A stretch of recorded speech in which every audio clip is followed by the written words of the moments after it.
Usaping pananampalataya. Ang pangangaral ng mga pastor sa Pilipinas. Ang tanong, katotohanan ba?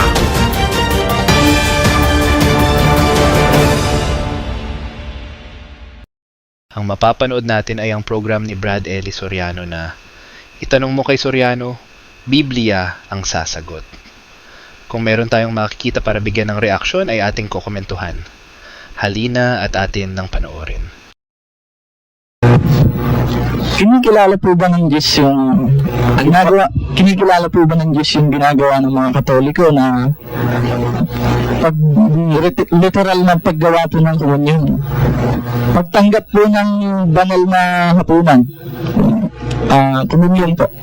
Alam mo kapatid, sa Biblia merong banal na hapunan. Unang-una ito ginagawa sa gabi. Ikaw ba pag nangungumunyon, sa gabi ka nangungumunyon? Nakapagkumunyon ka na ng gabi?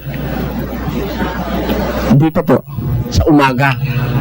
Sa umaga po. Hindi banal na hapunan yun. Merienda labas po dahil... kasi sabi alam mo, huwag ka magagalit, ano? Pakinggan mo sa 12:32 ng Deuteronomy. Kung anong bagay ang inyuutos ko sa iyo, ay siya mong isasagawa. Huwag mong dadagdagan ni babawasan. Sabi ng Diyos, kung ano yung utos ko, siya mong gagawin. Huwag mong dadagdagan, huwag mong babawasan. Ayaw pabawasan, ayaw padagdagan. Siyempre, eksakto kung ano ang utos. Kung banal na hapunan, dapat sa gabi magawa. Di ba? At saka, Dapat pa po bang gawin yung mga bagay na yan? hindi nga eh. Ang katunayan nga, wala sa paraan ng paggawa eh. At hindi naman hapunan eh. Hapunan na ba yung kapiraso na yun? Hindi man lang sumayad sa sikmura mo. Hanggang dito lang sa lalamunan, tunaw na eh. So, yung hapunan sinasabi sa Biblia, talagang hapunan. Kumain sila talaga. They did eat and they drank. Uminom sila. Totoo ng gabing yon ay nagkakainan sina Jesus at ang mga apostol. Ito ay ginagawa ng mga Hudyo taon-taon sa pista ng Passover. At sa gabi ring yon ay nagsagawa ang Panginoon ng hapunan na aalalahanin ng mga Kristiyano nang ipagkanulo siya ni Judas. At siya'y dumampot ng tinapay, at nang siya'y makapagpasalamat ay kanyang pinagputol-putol at ibinigay sa kanila na sinasabi, ito'y aking katawan na ibinibigay dahil sa inyo. Gawin ninyo ito sa pag-alaala sa akin. Totoo, inaalala ng mga Kristiyano ang gabing ito.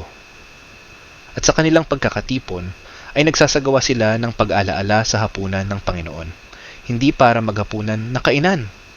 Dahil sabi ni Apostol Pablo, ay sa bahay ito ginagawa at hindi sa iglesia.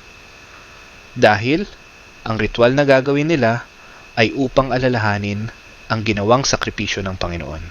Ang tanong, meron bang sinasabi ang Biblia na alalahanin ang hapunan ng Panginoon ay tuwing hapon lamang? Hindi naman na maghahapunan tayo per se, kundi aalalahanin natin ang hapunan ng Panginoon. Kapag sinasagawa natin ito, gaya rin na nandoon tayo mismo na nakatanggap sa hapunan ng Panginoon, gaya ng nakatanggap si Apostol Pablo sa Panginoon. Kung kayo nga ay nangagkakatipon, ay hindi kayo maaaring magsikain ng hapunan ng Panginoon, sapagkat sa inyong pagkain, ang bawat isa'y kumukuha ng kani-kaniyang sariling hapunan na nagpapauna sa iba, at ang isa ay gutom at ang iba'y lasing. Ano, wala baga kayong mga bahay na inyong makakanan at maiinuman?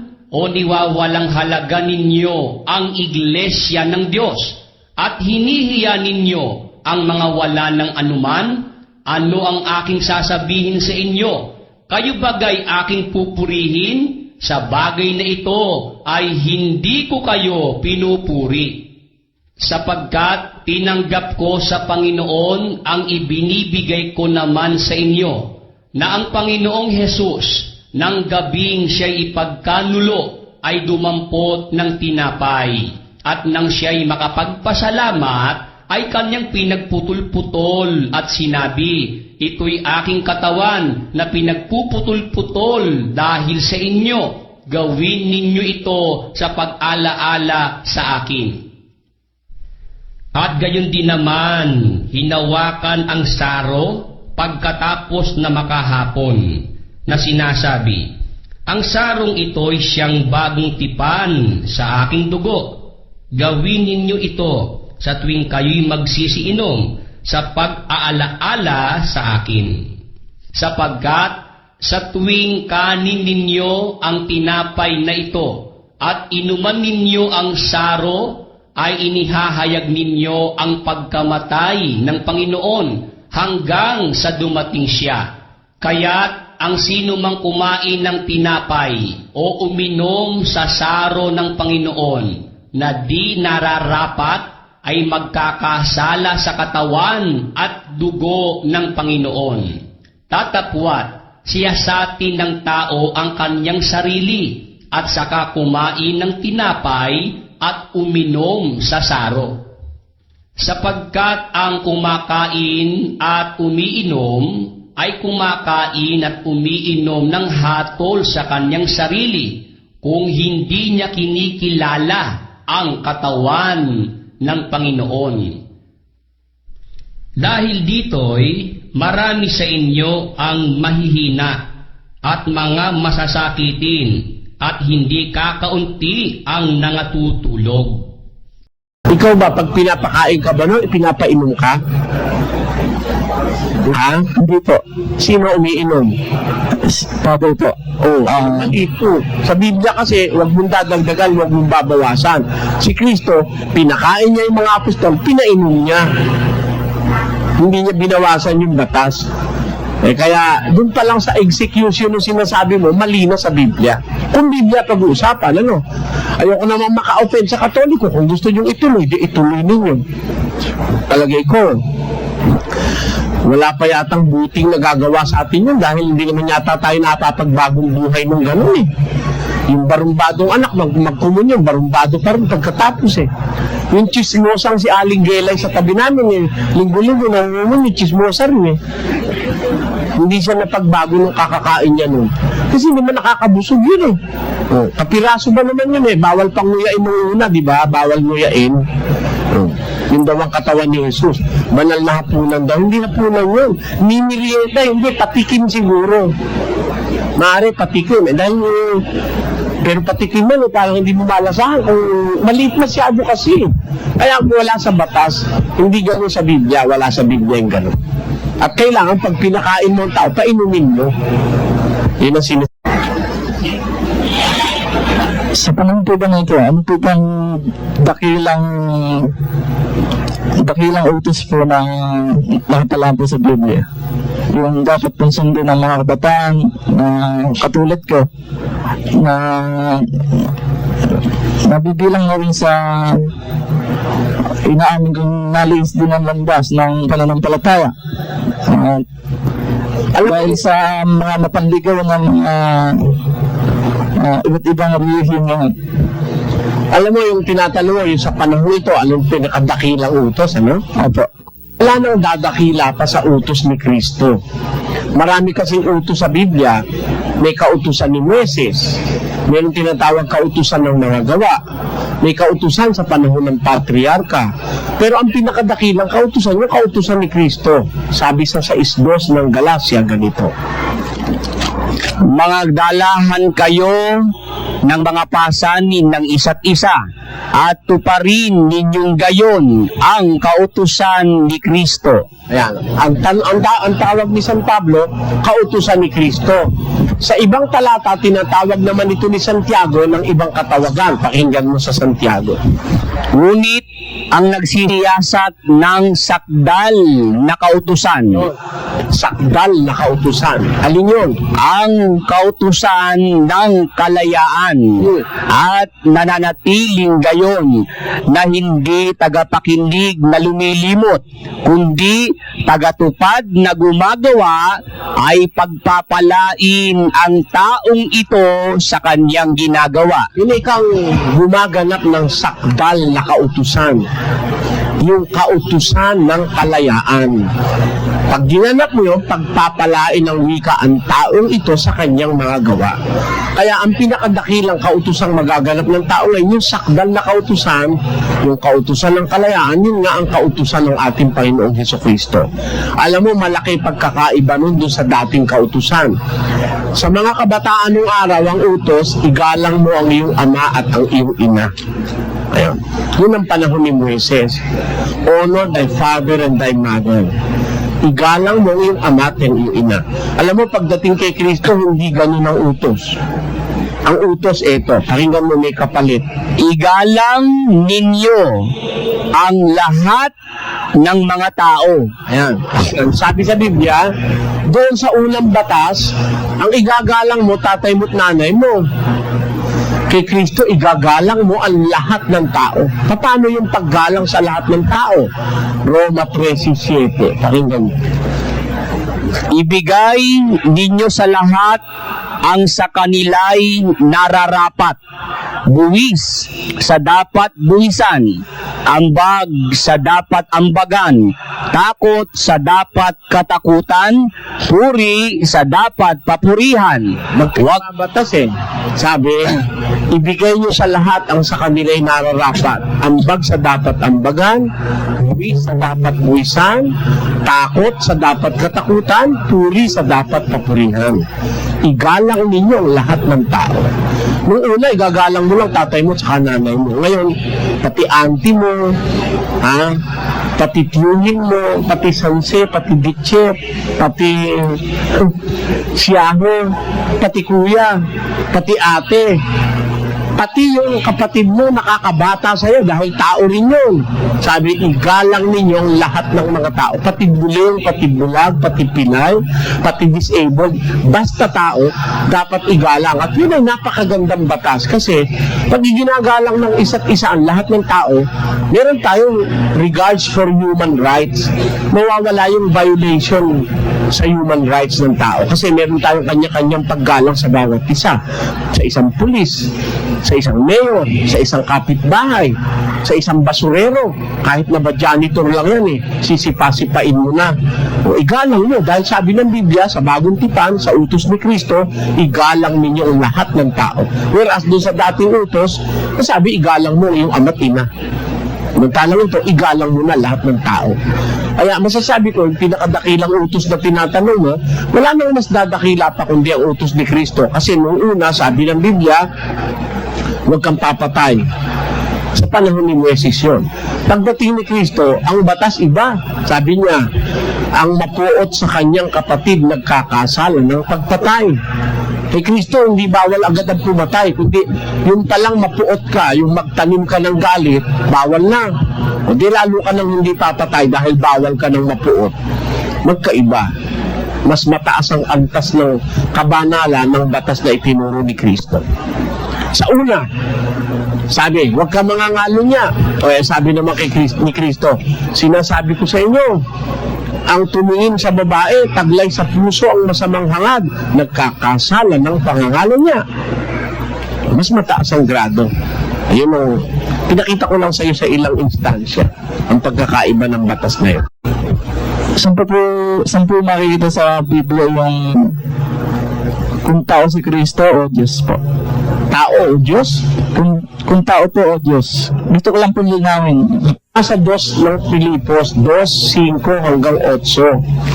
At gusto mo tuloy mo pa sa 9. Nakalagay doon, siya, bagaman siya ay nasa anyong Diyos, ay hindi niya inaring isang bagay na nararapat panangnan ang pagkapantay niya sa Diyos.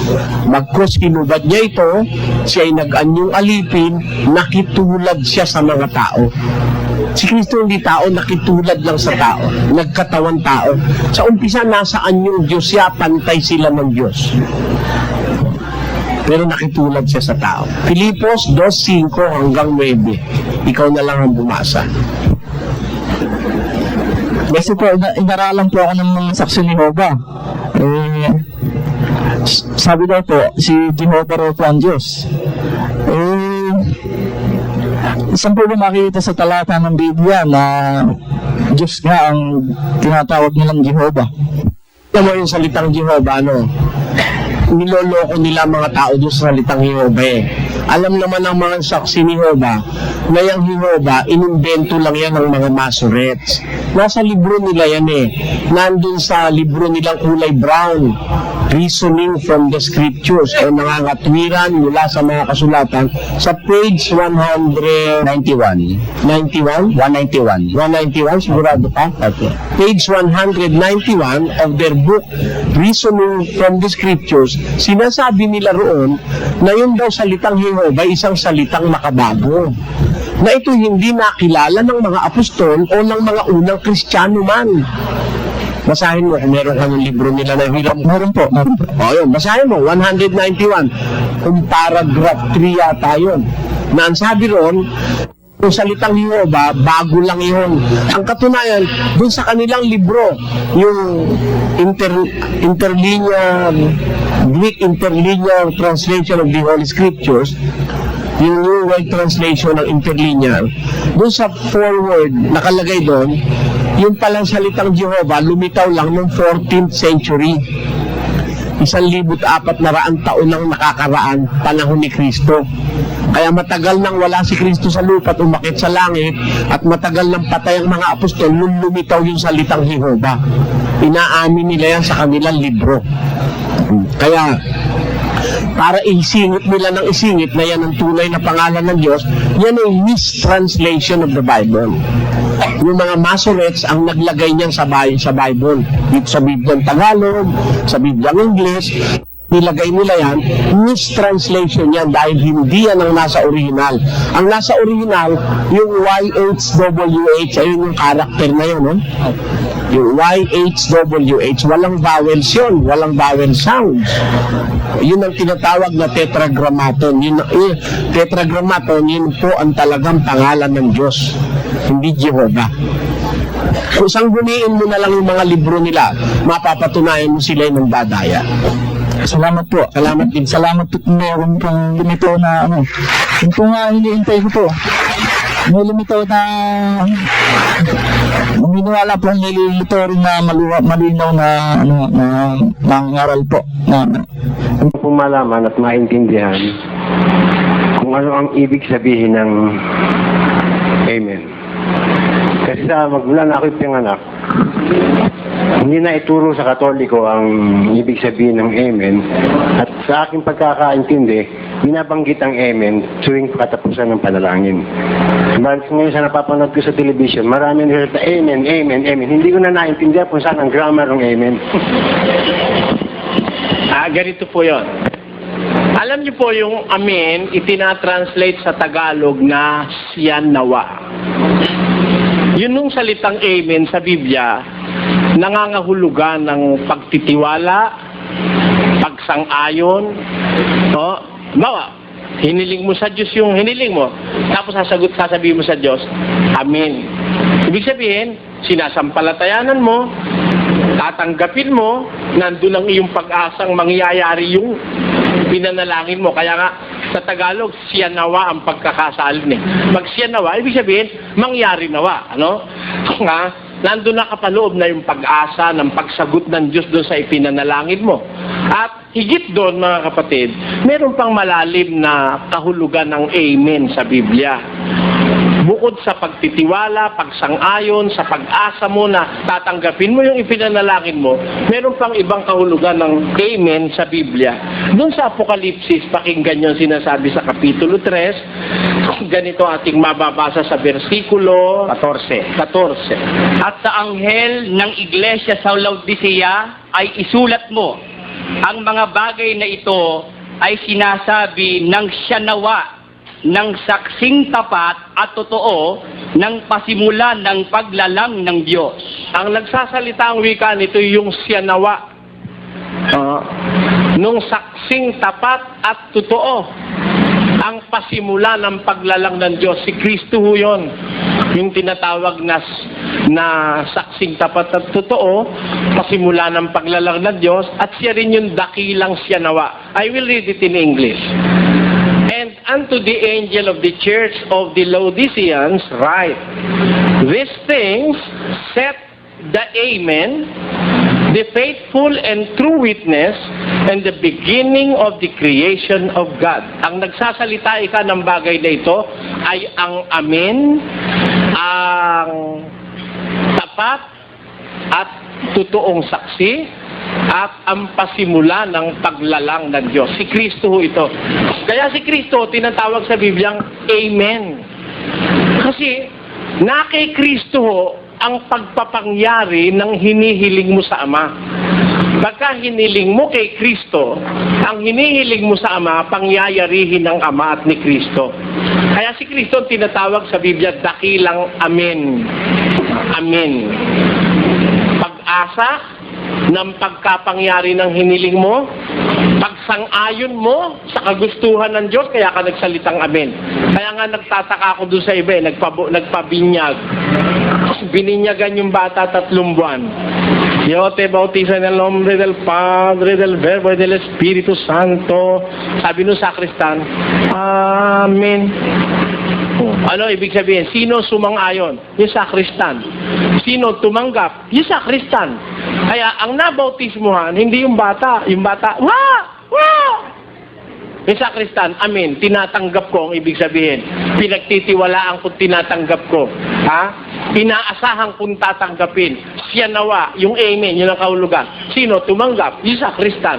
Kaya yung sakristan, sobra-sobra na binyag nun. Mali na sa Biblia. Dahil kung 100 beses nagbinyag yung pari sa isang araw, 100 beses siyang umamin, 100 beses siyang nabinyagan. Sa Biblia, isa lang ang binyag. Yung bata naman, kawawa naman, hindi naman nabinyagan dahil hindi makasagot ng amin eh.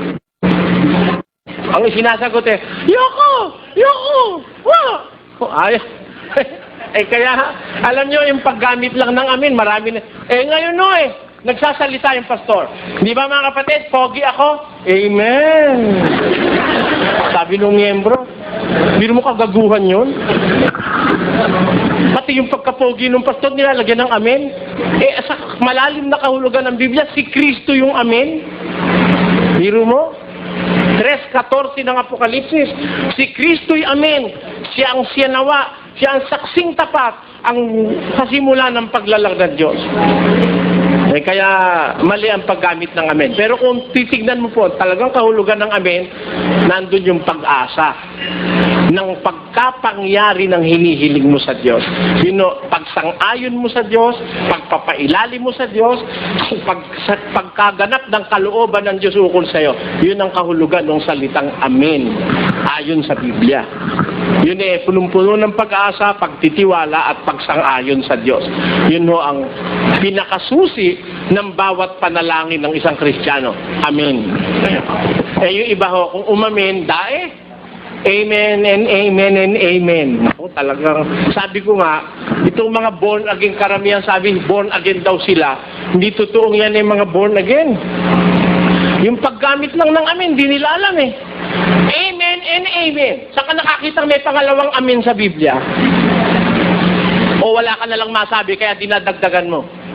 Amen and amen. Nahulog yung ballpen. Hallelujah, praise the Lord. Amen. Natabig yung flower vase. Amen, hallelujah, praise the Lord. Walang hiya kayo. Binasa laulan nyo. Si Kristo yung amen Kaya walang pangalawa yun. Amen and amen. Tama na yung isang amen. Sapagkat ang binanggit mo ay isang napakadakilang salitang tumutukoy sa ating Panginoon sa Kristo. Ba't mo gagawing amen and amen ka? Mga pastor, natuto na naman kayo, no? Sige, aabangan ko, aalisin nyo na yung amen and amen. Natutuwa naman ako pag natututo kayo Dahil, pakinabang ng kapwa ko taong inaakay nyo. Malay nyo, ayaw sumama sa akin. Gusto talaga sa inyo. At least matuto naman sila ng kapirasong katwiran. Kaya lang hindi nyo mabubuo. Dahil hindi naman talaga maituturo sa inyo ng mga pastor niya. Yun lang pag-amen, hindi nila alam. Yung pagkaligtasan ng alam nila. No? Kaya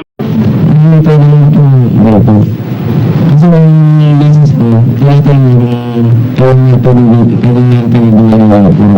kasi sa report ko sa inyo, yung sa inyo, ang kasal, sinabay din may bayan. Mali. Ano po? Yung po yung bayan. Alam mo, natutuwa ako kapag pinauso. Hindi po nga. Nagagalit naman sila. Bakit? Kasi mula nung mag-program tayo, nabawasan nyo na nangihingi sa daan sa nabawasan, pinapahingi-pahinganan ko. Nagagalit naman yung puno dahil nabawasan yung kanyang income. Yun nga. At siguro nagagalit na rin yung mga pari sa akin, nabawasan yung nagpapabungan ng mga. Ano ba bayad? May bayad dun eh. Sa 100 bata, sa 100 piso na lang, malaki-laking pera rin. Marami na talaga hindi nagpapaganyan na ang nagiging problema yung mga asawa nila na naniniwala ron, ba't daw hindi pinapabigyan? Dahil ito ating kapatid doon, ano na yung gagawin niya? Wala ka nang gagawin niya kapatid. Dahil bawal nga yung pabigyagan ko yung bata. Ang bata kasi walang nalayan, hindi mo kailangan bigyagan. Nasa 5:13 ng Hebrew. Sapagkat bawat tumatanggap ng gatas ay walang karanasan sa salita ng katwiran. Sapagkat bawat tumatanggap ng gatas ay walang karanasan sa salita ng katwiran, sapagkat siya'y isang sanggol. Bawat tumatanggap ka ng gatas, walang karanasan sa salita ng katwiran sapagkat siya'y isang sanggol. Kung ano mo ang kailangan katwiran kang gawin sa bahay na i-officiate ng baptism ng mga siya'y sanggol.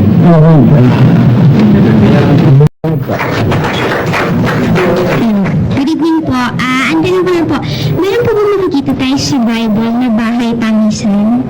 Ngayon, nasa Ecclesiastes Kapitulo 7, versikulo 1. Ganito po ang sinasabi sa 7 at 1 ng Ecclesiastes. 7 at 2. Maigi ang pasabahay ng tangisan kaysa bahay ng pistahan, sapagkat siyang wakas ng lahat ng mga tao. Maigi ang pa sa bahay ng tangisan kaysa sa bahay ng pistahan. Sapagkat yung pagtangis ang siyang wakas ng lahat ng tao. O ngayon, kung ikaw ay tumatangis na ngayon, sa wakas mo, hindi ka natatangis. Kasi ang sabi, mapalad kayong magsisitangis ngayon, sapagkat kayo magsisitawa. Kaya ngayon pa, tinuturuan na tayo ni Kristong manangis, para wag na tayong manangis na kasama ng mga mananangis pagdating ng wakas. Ayun ang sinasabi sa Biblia. Wala po. Kasi po pagka yung sumasamba po ako before sa iglesia ni Cristo, pagka yung iba po sinasabi sa amin, yung mga Yukonesa, pagkatapos yung panalangin nila, pag hindi ka daw po umiyak, parang hindi daw po mabiyaya yung ginawa mong pagsumbong. Ano po masasabi nito? Pag hindi umiyak, Opo, pag hindi ka daw po umiyak or hindi ka daw. kaya marami nga sa kanila nag-iiyak-iyak. Pinipilit umiyak. Kasi masamang ikaw ay umiyak. Masamang ikaw ay umiyak. Ba't ka iiyak? Hindi bali yung napapaiyak. Yung sadyain mo. Yung napapaiyak ka dahil nararamdaman mo, you feel something inside. Kasi alam mo, no? Ang tunay na pag-iyak is motivated by the hypothalamus. At nagtatrabaho ang hypothalamus because of our feeling.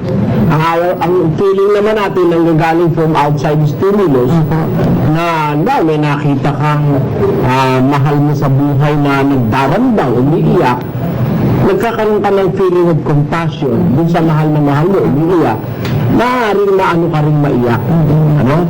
Kagaya halimbawa, nanonood ka nga lang ng sine, kuminsan hindi mo naman kamag-anak si Amalia Prentice. Pag umiyak siya, napapaiyak ka rin.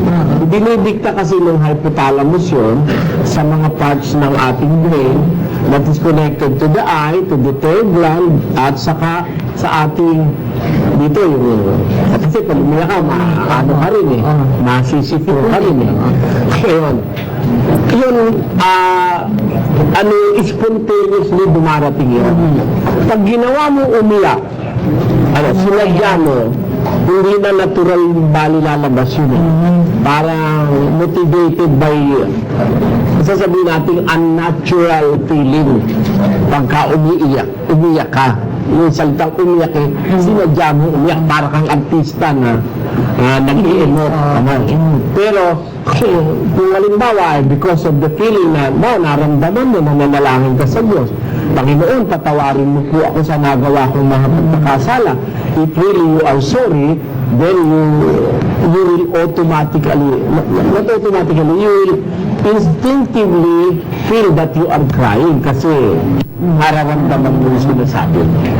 Isa pa po. Sige po. Kasi po parang narinig ko, ano po ba, pakipaliwanag lang po yung sinasabi yung tatlong langit. Tatlong langit kasi mayroong unang langit itong atmosphere of the earth, di ba, no? Nilalang ika ng Diyos yung kalawakan, hinihiwalay niya ang tubig na nasa itaas. Pakibasa lang nga para mas mabilis. At sinabi ng Diyos, magkaroon ng isang kalawakan sa gitna ng tubig at mahiwalay ang tubig sa kapwa tubig. At ginawa ng Diyos ang kalawakan at inihiwalay ang tubig na nasa ilalim ng kalawakan sa tubig na nasa itaas ng kalawakan at nagkagayon. At tinawag ng Diyos ang kalawakan na langit. Yung sinasabi dyan ni Moses, itong kalawakang may tubig. Na may tubig sa itaas, may tubig sa ibaba. Yan nga yung atmosphere of the earth. Makikita mo kasi, ang outermost yung ating ozone layer, maraming tubig dyan, Kasi may oxygen dyan, yung O3, yung ozone,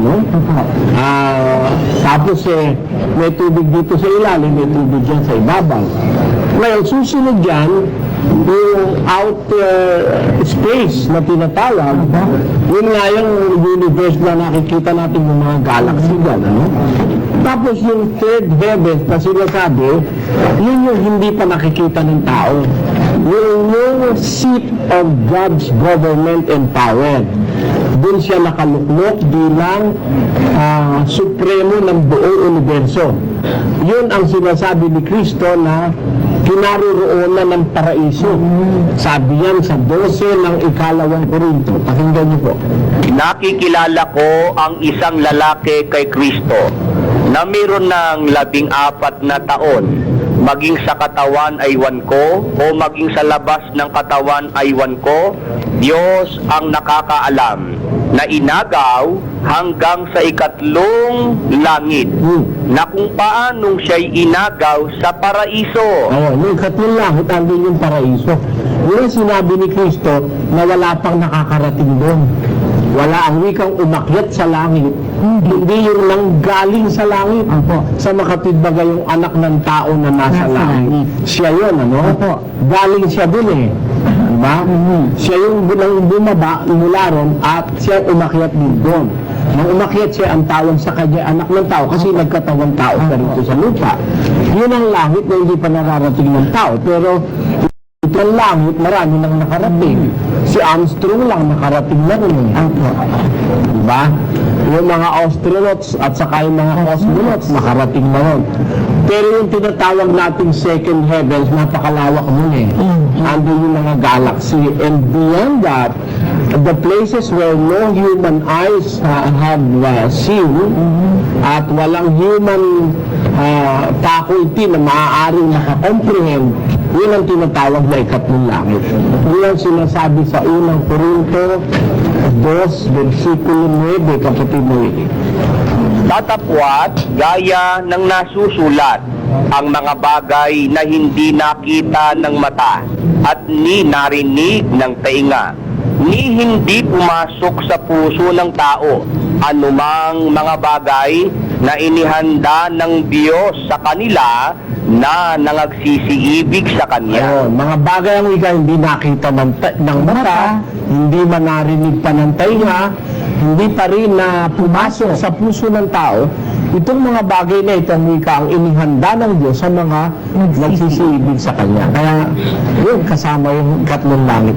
Pwede po tatanong ko na po kasi hindi ba po ang pangalan po ng iglesia o paanib ng iglesia ng Diyos.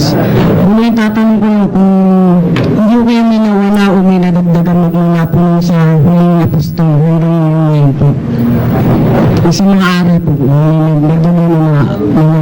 nadagdagan na Aral po. saan? Magmula po nung huling apostol hanggang ngayon po sa... Nadagdag sa Biblia, nadagdagan o nawala? Palagay ko wala. Maaari, may nag-a-attempt na magdagdag, pero kung magsusuri ka, dahil yung ganito, no? Ang ating assurance, meron tayo ngayong buhay na mga manuskrito sa mundo intact, which dates back to the 3rd century AD. Kagaya noong Xenincus Papyrus, yung Codex Sinaiticus, at saka yung iba-iba pang codex. The dates of their inscription o pagkakasulat ay nagbabalik sa ikatatlong daang taon. Napakalapit na noon kay Kristo. Kaya noon wala pang masyado nag-a-attempt na magdagdag eh. Kaya tayo, kung gusto nating makatiyak, ito nga, itong Biblia ito, wala na nito ngayon eh. Ano po ba? Hindi ka na nito makakabili sa Philippine Bible House eh. Ito yung kauna-una Biblia Tagalog eh. Yung 1902. Wala na po ngayon yan. Wala na nito. Actually, mas marami ngayon yung bagong salin, magandang balita Biblia. Pero, meron ako nito. Meron tayo sa mundo, sa mga museo ng mundo, ng mga manuscript which dates back to the 2nd century. BC. BC pa. Kagaya ng tinatawag nating aklat na yung nakuha sa, yung tinatawag na yung Septuagint na salin, andun yun sa 2nd century BC. At yung mga kopya no, nakita sa mga natutuklasang manuskrito ng mga archaeologists. At yung nakuha noong 1947, yung tinatawag na Dead Sea Scrolls, which dates back also to the 2nd century BC. Ito yung kagaya ng mga manuskrito na yan, kapatid. Kaya kung halimbawa, ang naiisip mo, nagtatakot ka, baka nabawasan o may nadagdagan, maaari dito sa mga bagong salin ng Biblia, may mga nabawas, may nadagdag. Pero kung talaga mapagsuri ka, pupunta ka dun sa mga dati. Babalik dun sa mga...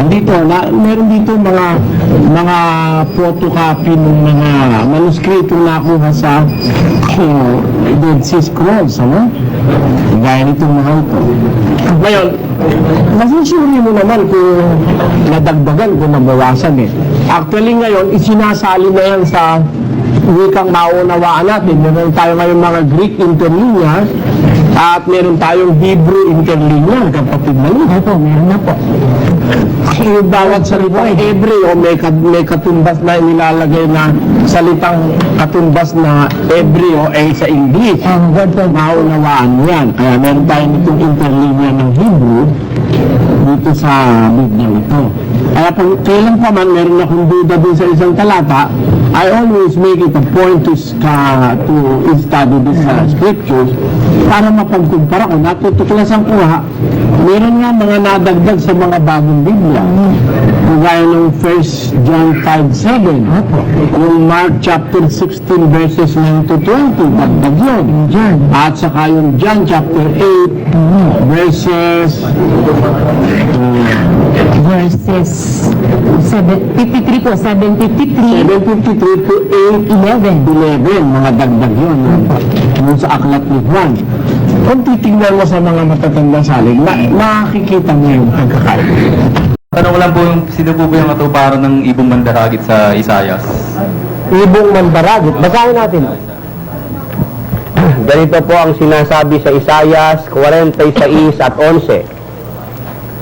Na tumatawag ng ibong mangdadagit mula sa silanganan ng taong gumagawa ng aking payo mula sa malayong lupain. Oo, aking sinalita, akin namang papangyayarihin, aking pinanukala, akin namang gagawin. Inyong dinggin ako, ninyong may mapagmatigas na loob, na malayo sa katwiran. aking inilalapit ang aking katwiran, hindi maglalaon, at ang aking pagliligtas ay hindi magluluwat, at aking ilalagay ang kaligtasan sa Sion na ukol sa Israel na aking kaluwalhatian. Ito po, kung atin pong pag-aaralan ito ng, ibig sabihin, if we are going to take a deeper look at this, ang gawain po ng ibong mandaragit ay mag-uumpisa sa Israel, sa Sion. Kasi makikita mo po sa talata tumatawag ng ibong mandadagit mula sa silanganan, ng taong gumagawa ng aking payo mula sa malayong lupain. Opo. Ito pala, nung tatawagin siya ng Diyos, gumagawa na siya ng payo. Kaya nga hindi si Manalo ito Kasi si Manalo, kung saan-saan iglesia nagpalipat-lipat Ha? Samantalang ito, nung tawagin, that particular point in time na tinawag ito, gumagawa na ito ng payo ng Diyos. At ang sabi, dinggin ninyo ako ninyong mapagmatigas na loob na malayo sa katwiran. Aking inilalapit ang aking katwiran, hindi maglalaon ang aking pagliligtas, ay hindi magluluwat, at aking ilalagay ang kaligtasan sa Sion na ukol sa Israel na aking kaluwalhatian. Yun po ang sinasabi. Kaya itong ibong mandaragit, mag-uumpisa ang kanyang gawain sa Israel. Magdadala siya ng kaligtasan sa Israel. Paliwanag po kasi sa amin, di ba, sa malayong silangan? Hindi, walang malayong silangan dito. Ang sabi dito, tumatawag ng ibong mandadagit mula sa silangan. Sa silangan. Sa silanganan. Alam mo, yung east, if we are going to talk about biblical directions, ang silanganan ng Biblia, hindi yung silanganan ng mundo. Ngayon.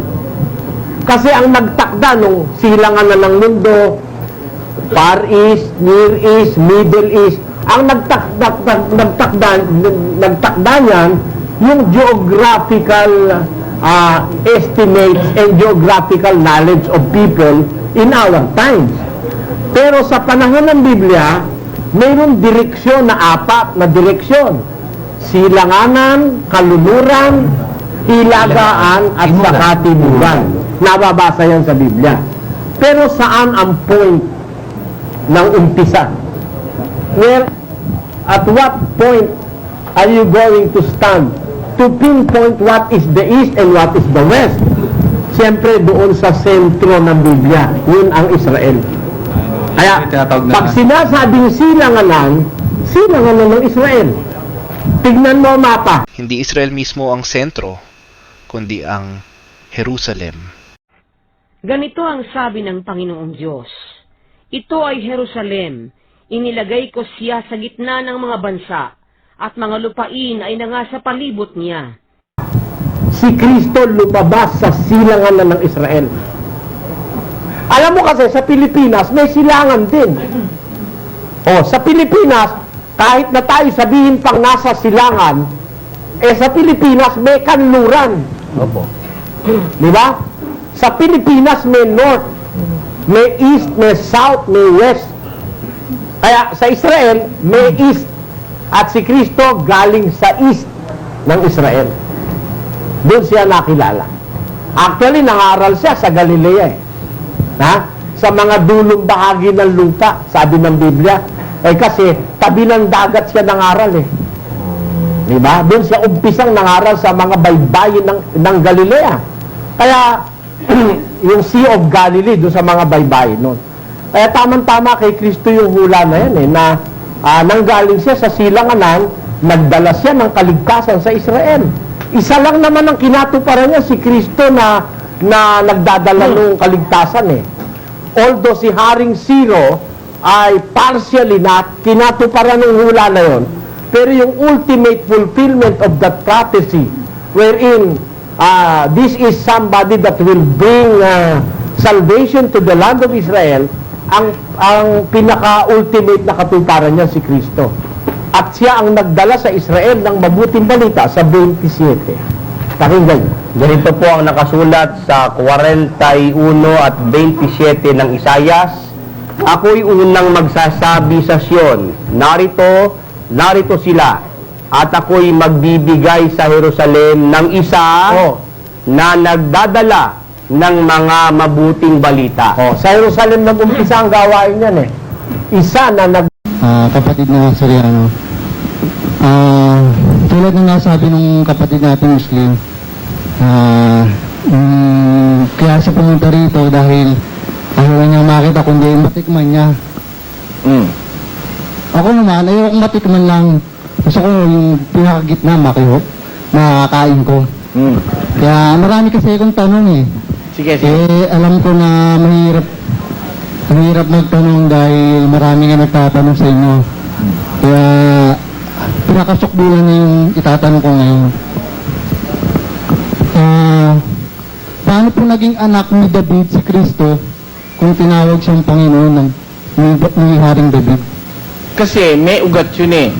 May pinanggalingan yun. Paano magiging anak ni David si Kristo samantalang tinawag ni David na Panginoon si Kristo, ano? Pakinggan mo sa 10:22 ng Apokalipsis. Akong si Jesus ay nagsugo ng aking anghel upang sa inyo'y magpatotoo ng mga bagay na ito sa mga iglesia.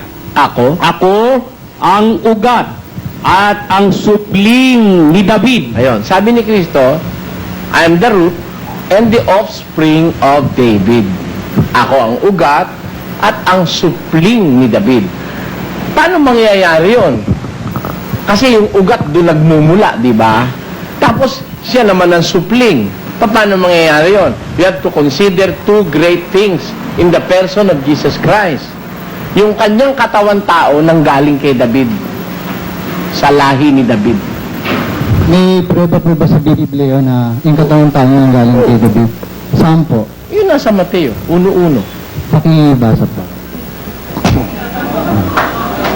Ang aklat ng lahi ni Jesucristo na anak ni David, na anak ni Abraham. Ayun, tuloy. Naging anak ni Abraham si Isaac. At naging anak ni Isaac si Jacob. At naging anak ni Jacob si Juda. At ang kanyang mga kapatid. Tuloy. At naging anak ni Juda kay Tamar si Fares at si Sara. At naging anak ni Fares si Esrom. At naging anak ni Esrom si Aram. At naging anak ni Aram si Aminadab. At naging anak ni Aminadab si Naason. At naging anak ni Naason si Salmon. At naging anak ni Salmon kay Rahab si Buus. At naging anak ni Buus kay Ruth si Obed. At naging anak ni Obed si Jesse. At naging anak ni Jesse ang haring si David.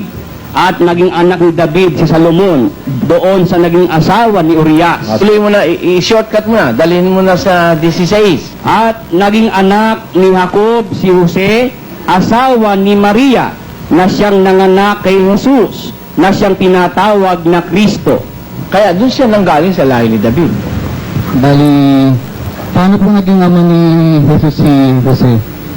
Sa anong paraan po naging ama ni Panginoong Jesus si Jose? Ay, hindi niya ama si Jose. Kumbaga, ang impresyon ng tao, anak siya ni Jose.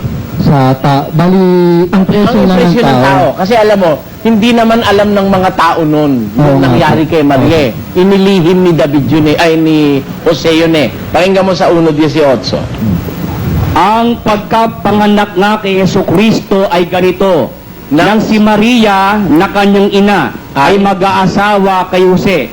Bago sila magsama, ay nasumpungang siya'y nagdadalang tao sa pamamagitan ng Espiritu Santo. At si Jose na kanyang asawa, palibhasa'y lalaking matwid at ayaw na ihayag sa madla ang kanyang kapurihan, ay nagpasyang hiwalayin siya ng lihim.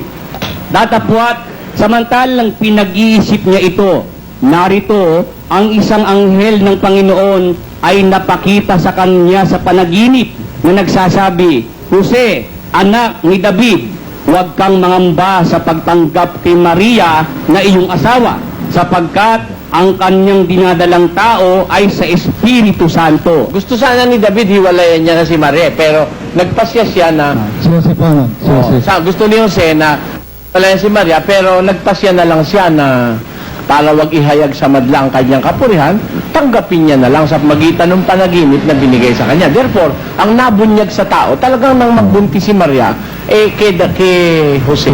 Siyempre po ng tao. Pero bali po sa laman, anak siya ni Maria. O, anak siya ni Maria. Tatanong ko lang po kung ano bang ibig sabihin ng karunungan, biblically speaking, or as a general meaning. Sinabing karunungan sa Biblia, wisdom. Wisdom, ano? Iisa lang naman yung wisdom na sinasabi sa Biblia. Isa lang yun. Wisdom of God. Yun lang naman ang sentro ng Biblia. Yung karunungan na yun, nandoon na even before the foundation of the world.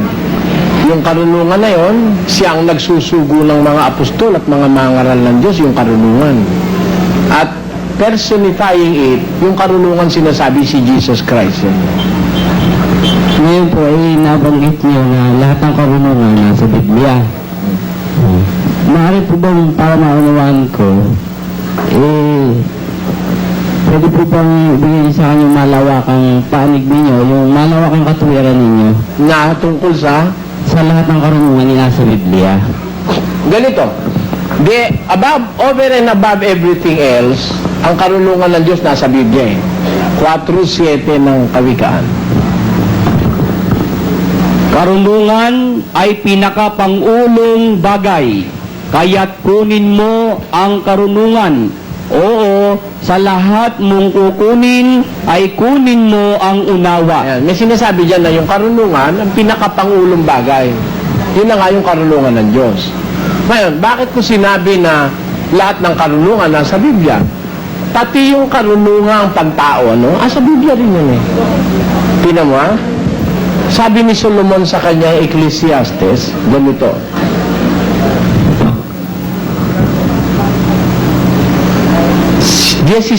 Uno 16. Ako'y sumangguni sa aking sariling puso na sinasabi ko, narito, nagtamo ako sa aking ng malaking karunungan ng higit kaysa lahat na nauna sa akin sa Jerusalem. Oo, ang puso ko'y nagtaglay ng malaking kabihasnan sa karunungan at kaalaman. At inihilig ko ang aking puso na makaalam ng karunungan at makaalam ng kaululan at ng kamangmangan. Aking nahalata na ito man ay nauuwi sa wala. Sapagkat sa maraming karunungan at maraming kapanglawan at siyang nananagana sa kaalaman ay nananagana sa kapanglawan. Kita mo? Yung karunungang maraming yung pinagsasaliksiko, sabi niya, kaalaman, nauwi lang sa wala. Hindi naman karunungan ng Diyos yun. Iba yung karunungan ng Diyos, ano? Ito, karunungan naman panlupa. Ito, isinaliksik niya lahat. Kaya mababasa mo sa mga sulat ni Solomon, may botany, may zoology, andito lahat. May metallurgy sa Biblia. Kaya sabi ko, lahat ng karunungan nandito eh. May mga writers na umalam nito eh. Kasi tatapatin ko po kayo. Kasi, di ba po itong ating Biblia is 66 na aklat. Kung di po ko nagkakamali sa nakuha kong aral sa inyo, 71. 71 po ba o kung di ako nagkakamali? Alin yun? Yung aklat ng Biblia pong binubuo. Hindi, sa Katoliko, 72. Ibig sabihin, meron pa pong ibang aklat Na parang hindi pa natipon para... Kasi hindi pa natipon lahat. Hindi. Yun namang idinagdag lang ng Katoliko rito, yung mga tinatawag nilang Paralipomenon, yung Macabeo, yung Hudit. Hindi naman aklat ng karunungan yun, kundi aklat ng mga kasaysayan ng digma sa Israel. Digma yun, mga kasaysayan ng mga taong nagdigma sa Israel. At saka po yung pinagmula ng Diyos, it is considered karunungan po. Tsaka meron po kasing karunungan na Diyos lang talaga nakakaalam. Halimbawa, yung karunungan sa salita na ginamit niya para makalakad ang mahal na Panginoon sa tubig o mahati ng Moises yung dagat. Yun po, kaya po parang hindi ko na kung pag-isabi niyo lahat ng karunungan nasa Biblia. Yan. Hindi, nandito talaga lahat.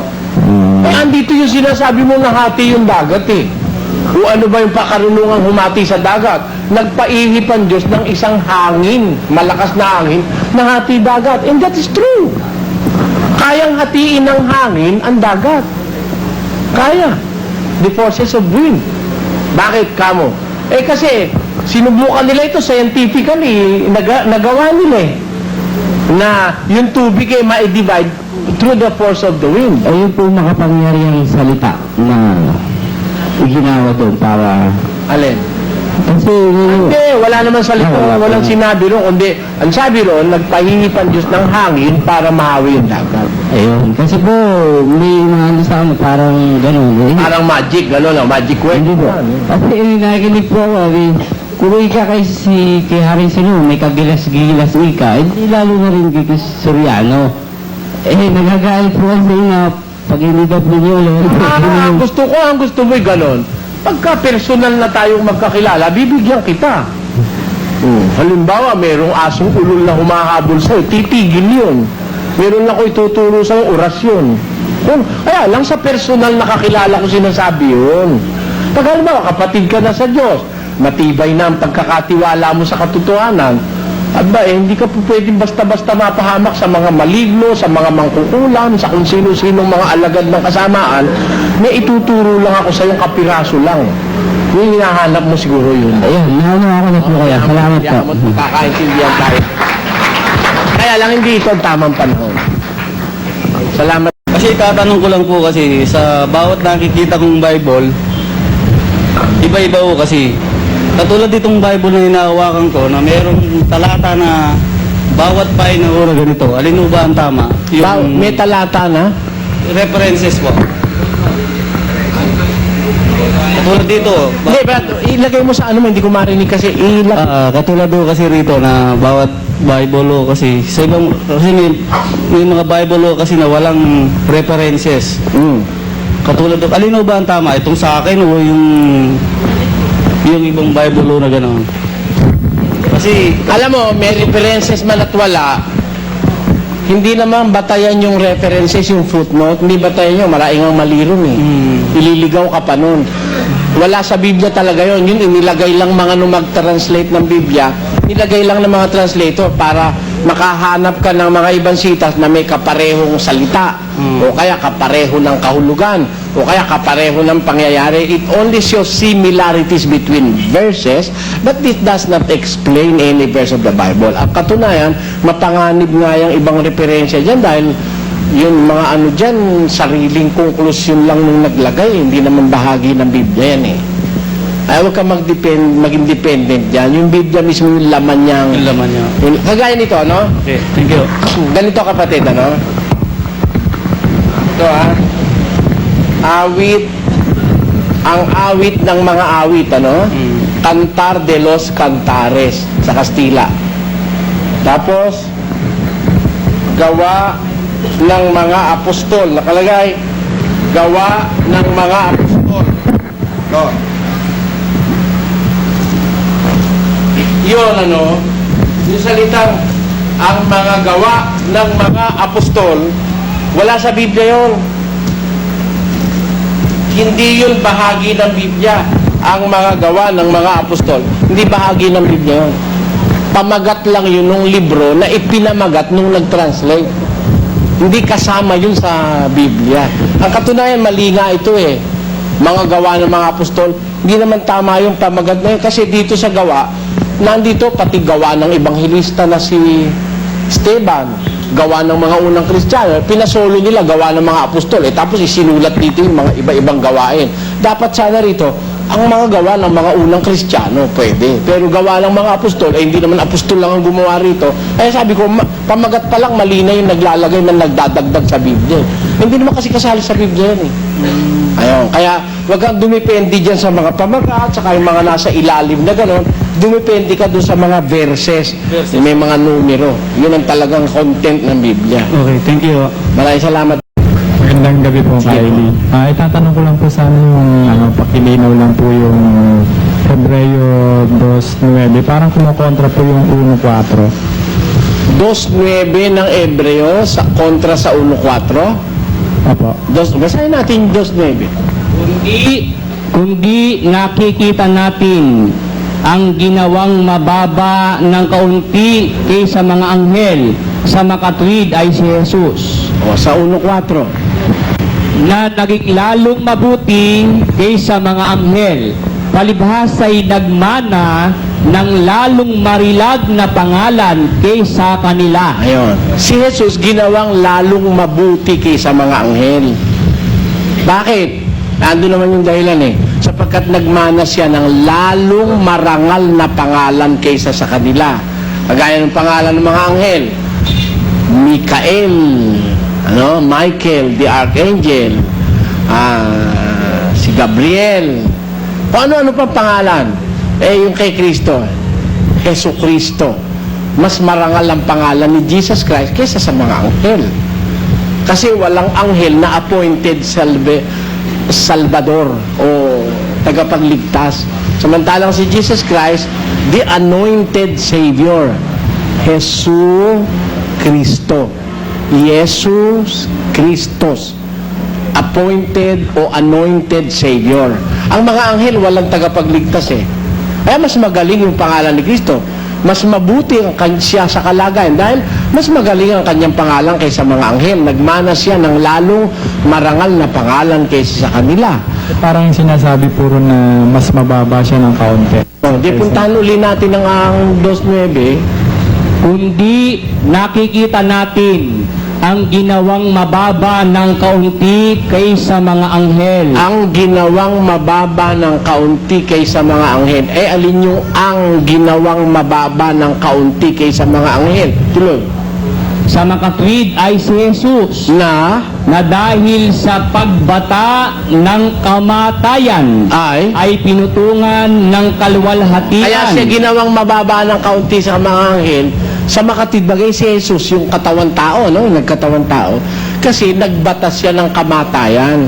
Kasi ang mga anghel walang kamatayan Kaya he is made lower, a little lower than angels kasi nagbatas siya ng kamatayan. Ang katunayan, ibalik mo sa kabilang talata. 20:35. Sapagkat hindi na sila maaaring mga matay pa, sapagkat kahalintulad na sila ng mga anghel. Palibhasay. At sila'y mga anak ng Diyos, palibhasay mga anak ng pagkabuhay na maguli. Ayun. Sapagkat hindi na sila mga mamatay pa, magiging kahalintulad na sila ng anghel sapagkat sila'y mga anak ng pagkabuhay na maguli. Kaya yung salitang ginawa siyang mababa ng kaunti kaysa mga anghel, yung kasing kanyang katawan tao, yung Jesus na nagkatawan tao, dumanas yun ng kamatayan. Salamat po. Kaya ang anghel hindi namamatay. Pero sa pangalan, mas mataas siya sa mga anghel. Miski sa kalagayan, in the total being of Jesus Christ, mas mataas siya sa anghel. 1.5, Hebreo. Sapagkat kangino nga sa mga anghel sinabi niya kailanman, ikaw ay aking anak, ikaw ay aking ipinanganak ngayon.